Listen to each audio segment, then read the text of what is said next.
A single whistle can steal a lifetime of hard work in a split second. But the truth is, many World Cup games are decided long before the players ever touch the ball. Inside a silent office in Switzerland, a group of powerful men built a multi-billion-dollar empire that answers to absolutely nobody. This is the dark reality of how FIFA corrupted the World Cup. The $9 billion club with local hiking rules. Most soccer fans do not know that the biggest sports group on earth has the exact same legal status as a local hiking club. Yes, you heard that right. FIFA is officially registered in Zurich as a non-profit association under Article 60 of the Swiss Civil Code. This special classification means they pay almost no corporate taxes and do not have to share their financial books with the public. Under Swiss law, this structure was made for local social groups, not a massive business. Yet this little hiking club made over $7 billion in its last tournament cycle. They currently sit on nearly $4 billion in tax-free cash reserves.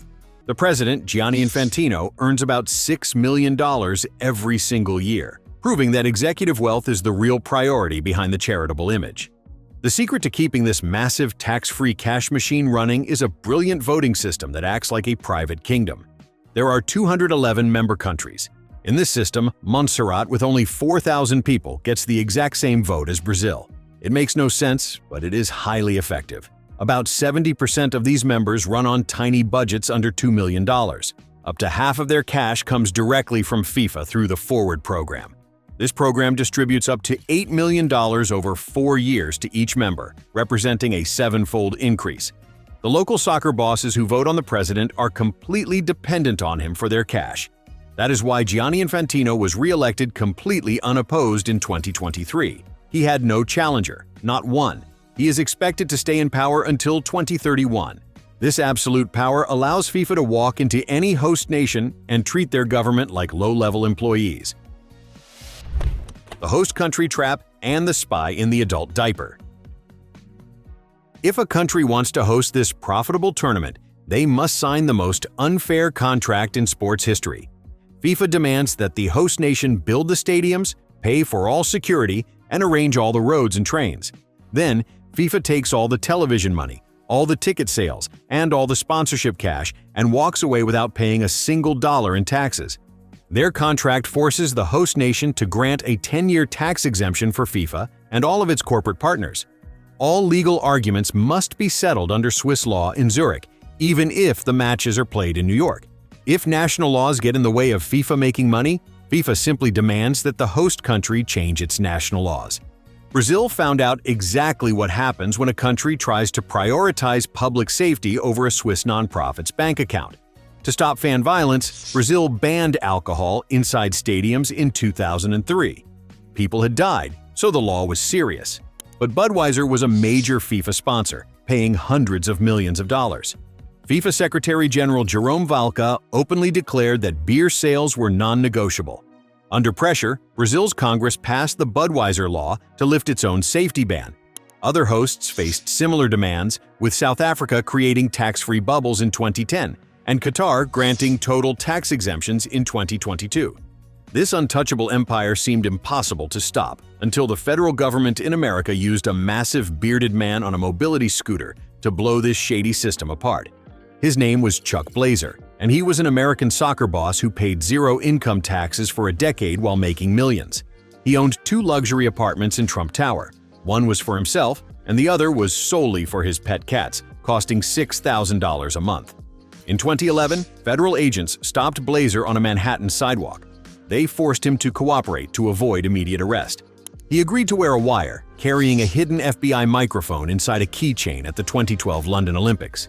Agents even taped a recording device to his body while he stood in an adult diaper. This work uncovered a massive system of bribes running for over 2 decades. Ultimately, federal prosecutors charged 45 people and documented over $200 million in bribes. Shockingly, FIFA asked the American government to classify them as the victim. Gianni Infantino replaced Sepp Blatter on a promise of reform, but he quickly changed the rules so his council could fire the audit committee members watching him. Compliance Chairman Domenico Scala resigned in protest, warning that the watchdog panels had been factually deprived of their independence. While the bosses in Switzerland fought over their salaries, thousands of poor families received coffins at the airport. The dark cost of gold stadiums and empty seats. The Guardian found that over 6,500 migrant workers from India, Nepal, Bangladesh, Sri Lanka, and Pakistan died since Qatar won the host bid. These workers were trapped under the kafala system, meaning employers controlled their visas, housing, and passports. Workers paid thousands in illegal fees, trapping them in debt before they arrived. Many worked in extreme heat without receiving pay for months. FIFA refused to fund a $440 million worker compensation program, launching a tiny $50 million legacy fund instead. Host nations pay a massive financial price for building giant stadiums that turn into empty concrete shells. Brazil spent $11 billion hosting in 2014, prompting huge protests. Former star Romário called the tournament the biggest theft in the history of Brazil. Up to 40% of construction costs was lost to pure corruption. Today, the national stadium in Brasilia, which cost $900 million, is used as a parking lot for city buses. The Arena Amazonia, costing $300 million in the hot rainforest, costs over $200,000 a month to maintain for local matches with under 1,000 fans. In the Arena Pantanal, homeless people even moved into the empty locker rooms. When an organization is comfortable trading human lives and national budgets for cash, it is only a matter of time before that corruption leaks directly onto the grass of the playing field. Fixed whispers from the pitch to the White House. The round of 16 match between Italy and co-host South Korea on June 18, 2002, is widely remembered as one of the most controversial games in history. Italy had legendary superstars like Paolo Maldini and Francesco Totti, but referee Byron Moreno of Ecuador seemed to ignore every rule to support the home team. He allowed the South Korean players to commit violent fouls, including a kick to Maldini's head without showing any cards. In extra time, Totti was tripped inside the box, but Moreno showed him a second yellow card for diving and sent him off. He then disallowed a legitimate golden goal by Damiano Tomasi for offside. South Korea won the game, prompting millions of angry emails that crashed FIFA's computer servers. The story of referee Byron Moreno only gets wilder once he returned home to Ecuador. He was suspended for 20 matches after adding 13 minutes of stoppage time to ensure a victory for the team in his campaign city. He was running for council under the slogan of a red card to corruption. In 2010, agents caught Moreno at JFK Airport with 13.6 pounds of heroin taped to his body, sending him to prison.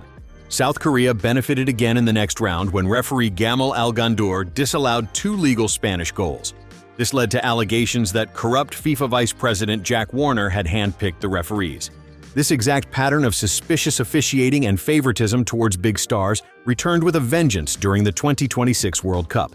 During the round of 16 clash between Argentina and Egypt at Atlanta Stadium, the Egyptian team looked poised to pull off a massive upset. But French referee François Letexier and his team made a series of shocking decisions favoring the defending champions. Egypt led 1-0 when a second goal was disallowed after a video review for a tiny, distant foul. Later, Mohamed Salah was brought down, but Letexier refused to check the video screen. Argentina clawed back to win 3-2. Coach Hossam Hassan crossed his arms to report discrimination, protesting that there was a clear unfairness right from the start of the match. He declared that the tournament was fixed to keep Lionel Messi in the game. The Egyptian Football Association filed a complaint to FIFA demanding the immediate exclusion of the entire refereeing crew.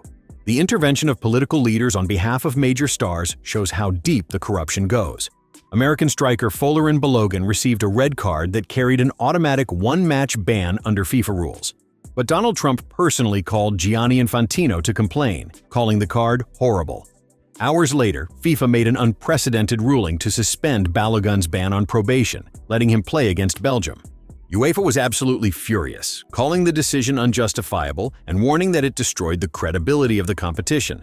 At a private reception in Trump Tower, Trump stood next to Infantino as God bless the USA played and boasted that keeping his star player on the pitch was a great decision. Spain eventually won the final, but the off-pitch drama was the real story of the summer. With billions of dollars flowing into its accounts and zero outside control, the organization that runs soccer has turned the World Cup into its own private kingdom. Host countries are left with massive debts, players are forced to deal with suspect referee decisions, and fans are left wondering if any game they watch is actually fair. As technology like VAR makes decisions even more confusing, the line between sport and business is disappearing entirely. The 2026 tournament might be over, but the quiet deals and political favors are only getting bigger. Either soccer fans find a way to take their game back, or the beautiful game will belong entirely to the highest bidder in Zurich. Is the World Cup still a real sport, or has it become a scripted show designed to enrich a tax-free empire? Viewers are encouraged to share their thoughts in the comments below. Hit that subscribe button to never miss another deep dive, and let the channel know what they think.